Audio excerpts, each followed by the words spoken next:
Good day, everyone. Today we have a very special guest for our interview. My father, Kusain, a dedicated humanitarian worker. His commitment and passion for helping others have significantly impacted numerous lives, and his story serve as testament to the resilience of the human spirit. This interview will be a journey into the heart of humanitarian work. So please join us as we delve into the life and experiences of true humanitarian, my father. Good morning, Dad. As a humanitarian worker, how do you navigate cultural difference and the local while delivering humanitarian aid in affected communities? Thank you, Khayr, for the question. By the way, when navigating the local customs of both local and national customs, first is we need to prioritize and active listening of the building of full respectful engagement, need to involve and seeking guidance from the community leaders, key actors, and collaborating with the local partners like LGU, BLGU, and any sectors in the community that affected. And then we need to adapt and approach to align with the cultural norms and values. So that is our horizontal and vertical approach that we need to educate in the engagement in the community level in different sectors of disaster. Okay, the second question is, what is the challenges situation you encountered during emergency crisis?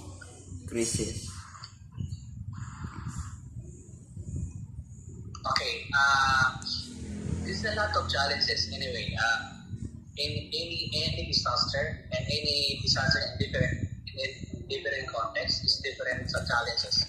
Like for example, in Luzon is different context from the Mindanao. Like also the Big Visayas is also different context, and also in the international level is also a different context. So that is a very challenging when engaging the response or as a humanitarian worker because you encounter a lot of barriers. So like the context, like the people, the people, the disaster, the people in the community. So we need also to consider the behavior, the attitude of every cultures that we work with, and of course the local government also. Sometimes they don't understand what is your goal, what is your objective, and what is your role as a humanitarian.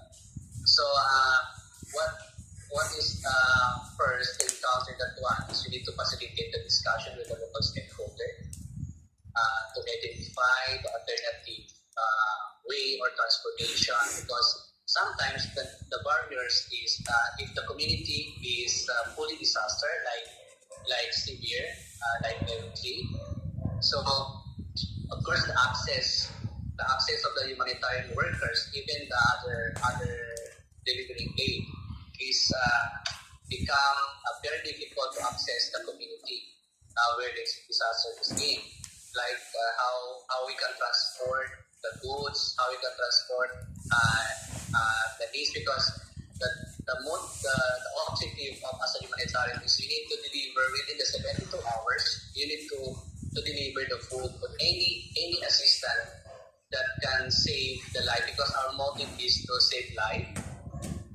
So whatever disaster, whatever barriers along the way for delivering, we need to think about it, and of course we need also to collaborate and to coordinate with the local government unit to help you, and of course for the military, it can help us for the military and other sectors that we need. So all of that. So we need to collaborate all the key actors in the community to to face or to solve the all challenges. Because like I was saying, is every challenge, every disaster is different challenges, but that is a neutral for the as a humanitarian. Thank you. Okay, so the third question is, what strategies do you employ to ensure the safety to security of both yourself and the beneficiaries? To ensure the safety and security of every humanitarian actors is you need to implement the risk assessment. Of course, that is the first thing. That before going to the disaster area, we need to have a risk assessment. Establish clear communication. What is the protocol? Who is the person? Who is the focal point for the security? Who will like OCD, Office of the Civil Defense. We need to collaborate them. We need to coordinate for your security. Additionally, we need to prioritize ongoing training for yourself because as a humanitarian, you need also to equip yourself to all the equip yourself regarding on your security, personal security.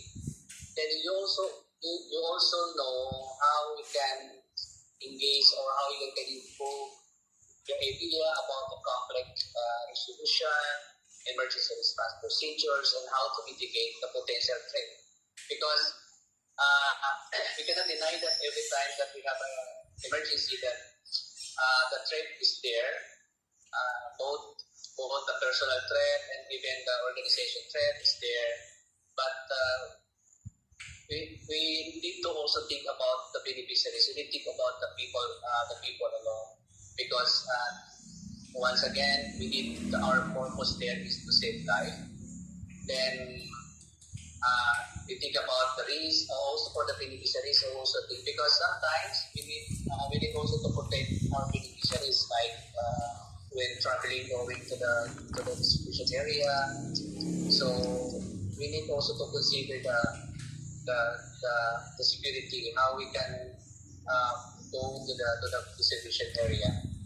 There's a lot that you need to be considered for security and safety and security, both the humanitarian and the beneficiaries of the community.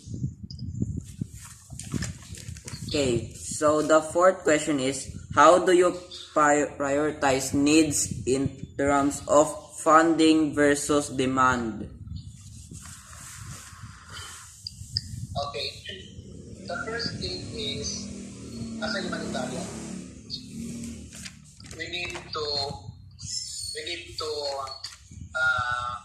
employ the business assessment. No?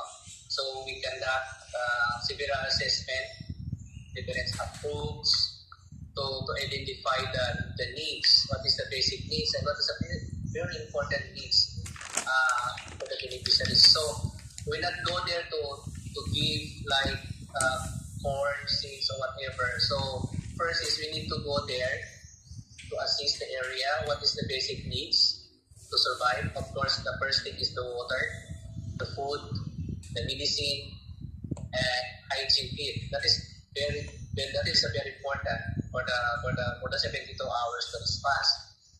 Then, of course, for the funding is depends on the assessment. So after the assessment, you need to back to your office and discuss what support needed by the community.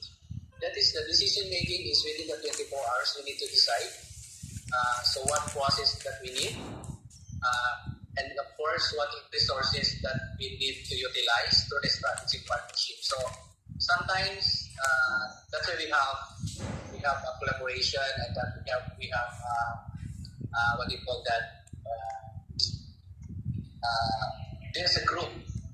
The group of humanitarian that is asking, for example, for other organizations, what you can give is, for example, is rice, and then what is the intervention? What is the intervention to this area? And then your organization, what is also for your intervention? So we need to be started, not only one community that we need to there, but we need to also to divide it into other communities to provide the resources.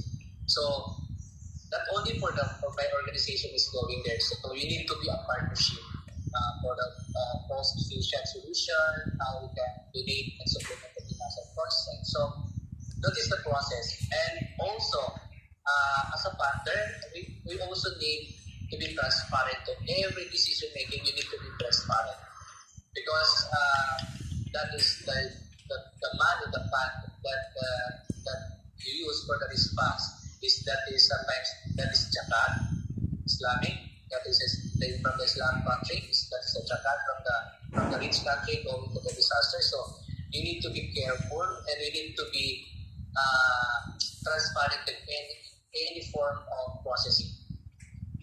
Okay, so the last question is, how do you work with local groups and leaders to assess sustainable impact and long-term resilience in impacted communities? That is a post development. Not only the disaster.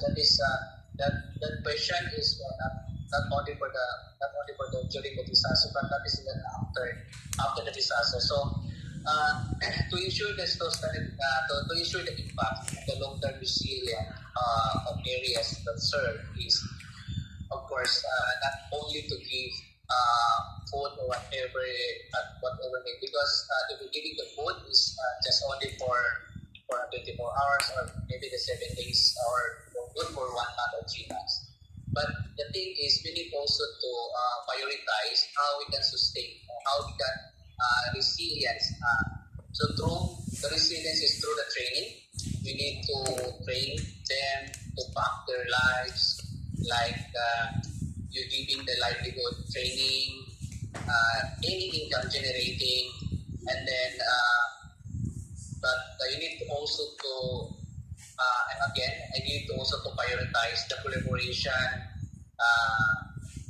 with the local organizations served in the community, and then also give and also involve the community through the engaging the participatory planning process.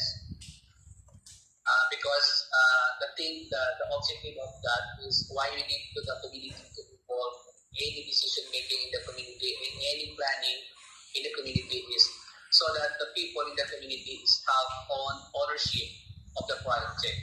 Because if the people will not involved in that situation, in the decision making, and your project is become white elephant. So I mean it become nothing. So because every time that we need to plan for the project in the communities, we need to involve them. We need to ask the community, what is your need? What project that you need what project that you need in this community? So that is the every time that we need to ask. Don't put any project that we need to consult the community. So you need to consult first. Every time that we have a decision making or any time that we have a project, we need to consult the community. Because the thing is, we need to think about the ownership and the sustainability, how they can sustain the project or the program in the community, and also to advocate them for the policy. Because from time to time, some of the community is we have no. For example, is the plan is only depending on the BLGO plan, but also we need to also to give them a time or a rule as how we can decision themselves, then how we can facilitate also their needs in terms of decision making, in terms of practicing what is the community level training, and how they can develop the resilience building effort. So that is a very important way when you have in the community level. I would like to express my deepest gratitude to my father for sharing his experiences and insights as a humanitarian worker. His dedication and commitment to help others is not only commendable but truly inspiring. Thank you everyone for joining us in this enlightening conversation. Let's keep the spirit of humanity alive in our hearts and action, just like my father does every day. Good day to all.